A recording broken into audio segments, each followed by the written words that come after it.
ഇത് ആദ്യം ഉണ്ടായ സമയം മുതൽ നമ്മുടെ പാർട്ടിയും CI2 നമ്മുടെ സഹാക്കളെല്ലാവരും ജീവനക്കാരായിട്ട് സംസാരിക്കുന്നുണ്ട്. ഇത് അതിക്രൂരമായ ഒരു സമീപനമാണ് സ്വീകരിച്ചിട്ടുള്ളതെന്ന് കാണാം.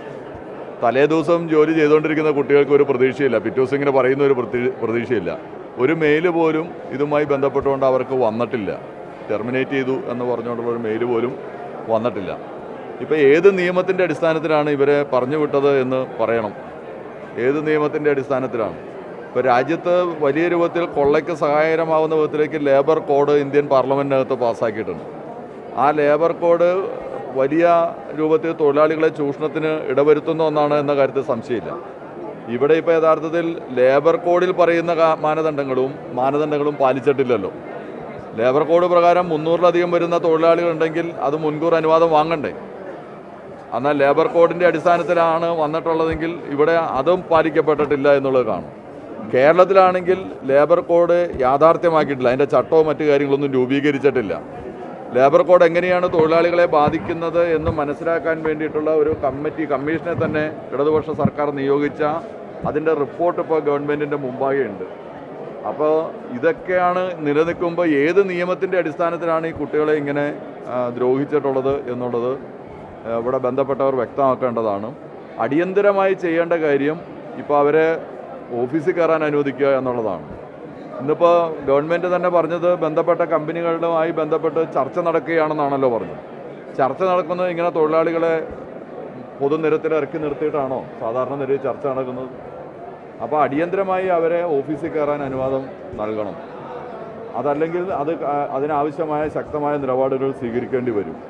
എന്നിട്ട് ഇത് ഏത് നിയമത്തിൻ്റെ അടിസ്ഥാനത്തിലാണ് ഇത്തരം കാര്യങ്ങൾ ചെയ്തിട്ടുള്ളത് എന്ന് വ്യക്തമാക്കണം. വെറുതെ ഒരു തൊഴിലാളിയൊന്നും പിരിച്ചുവിടാൻ കേരളത്തിനകത്ത് അങ്ങനെ കഴിയില്ല. ഇവിടെ നീണ്ട കാലത്തെ തൊഴിലാളി സമരം കൊണ്ട് രൂപപ്പെട്ടു വന്ന ഒരു നാടുകൂടിയാണ് കേരളം. അവിടെ തൊഴിലാളികൾക്ക് ന്യായവും മാന്യവുമായ അവകാശങ്ങൾ അവർക്കുള്ളതാണ്. അതിൻ്റെ നഗ്നമായ ലംഘനമാണ് ഇവിടെ നടന്നിട്ടുള്ളത്. അതുകൊണ്ട് കേന്ദ്ര സർക്കാർ ഇക്കാര്യത്തിൽ നിലപാട് സ്വീകരിക്കണം. അടിയന്തരമായി കേരള സർക്കാരിൻ്റെ ശക്തമായ ഇടപെടൽ വരണം. എന്തെങ്കിലും പറഞ്ഞ് ഒഴിഞ്ഞു മാറിപ്പോകുന്ന സമീപനം സ്വീകരിച്ചാൽ പോരാ. കേരള സർക്കാരിന് ഇടപെടാൻ ഇതിൻ്റെ അകത്ത് ശക്തമായി ഇടപെടാൻ കഴിയുന്ന ഒന്നാണ്. കൺകറൻറ്റ് ലിസ്റ്റിൽ പെട്ടതാണ്. ഞാൻ ആദ്യം സൂചിപ്പിച്ചതുപോലെ നമ്മുടെ സ്റ്റേറ്റിനകത്ത് പുതിയ ലേബർ കോഡ് നടപ്പാക്കിയിട്ടില്ല. അപ്പോൾ നമുക്ക് ന്യായമായും ഇതിനകത്ത് ഇടപെടാനുള്ള എല്ലാ പ്രൊഫഷനുകളും നിലനിൽക്കുന്നുണ്ട്. കേരളത്തിൻ്റെ മുഖ്യമന്ത്രി അടിയന്തരമായി ഇടപെടണം. ഹൈ എഡ്യൂക്കേറ്റഡായ കുട്ടികൾ ഇപ്പം നിരത്തിൽ നിൽക്കുകയാണ്. അവരുടെ ഓഫീസ് സ്ഥലത്തുനിന്ന് അവരെ ഇറക്കി വിട്ട് മണിക്കൂറുകളായി കേരളത്തിൻ്റെ നിരത്തിൽ നിന്നുകൊണ്ടിരിക്കുകയാണ്. അതുകൊണ്ട് കേരളത്തിൻ്റെ മുഖ്യമന്ത്രി അടിയന്തരമായി ഇടപെടണം. ഈ കുട്ടികളെ അടിയന്തരമായി ഓഫീസിൽ തിരിച്ച് കയറ്റാൻ ആവശ്യമായ സമീപനം ചെയ്യണം. ബന്ധപ്പെട്ടവരുമായി ചർച്ച ചെയ്ത് പരിഹരിക്കാൻ ആവശ്യമായ സമീപനമാണ്. ഇവിടെ കേൾക്കുന്ന മറ്റൊരു വിവരം, ഇതിനകത്ത് ഒഴിവാക്കപ്പെട്ട കുട്ടികൾ മലയാളികൾ മാത്രമാണ് എന്നുള്ളത് കൂടിയാണ്. ഇവിടെ തന്നെ ഉണ്ടായിരുന്ന അന്യ സംസ്ഥാനത്തിലുള്ള കുട്ടികളെ ജോലിയെടുത്തുകൊണ്ടിരുന്നവരെ ഈ രൂപത്തിൽ പിരിച്ചു വിട്ടിട്ടില്ല എന്നും ചിലർ പറയുന്നുണ്ട്. അതാത് സ്റ്റേറ്റുകളിലേക്ക് അവർക്ക് മാറ്റി കൊടുക്കുന്നത് ഉൾപ്പെടെയുള്ള സഹായങ്ങൾ ചെയ്ത്. അപ്പം മലയാളികളോടുള്ളൊരു വിദ്വേഷം കൂടിയായിട്ടാണ് ഈ നടപടിയെ കാണേണ്ടത്. അതുകൊണ്ട് നിർബന്ധമായും കേരളത്തിൻ്റെ മുഖ്യമന്ത്രി, കേരളത്തിൻ്റെ ഗവൺമെൻറ് ഇടപെടണം. ഈ കാര്യത്തിൽ പരിഹാരം ഉണ്ടാക്കാൻ ആവശ്യമായ സമീപനം ചെയ്യണം.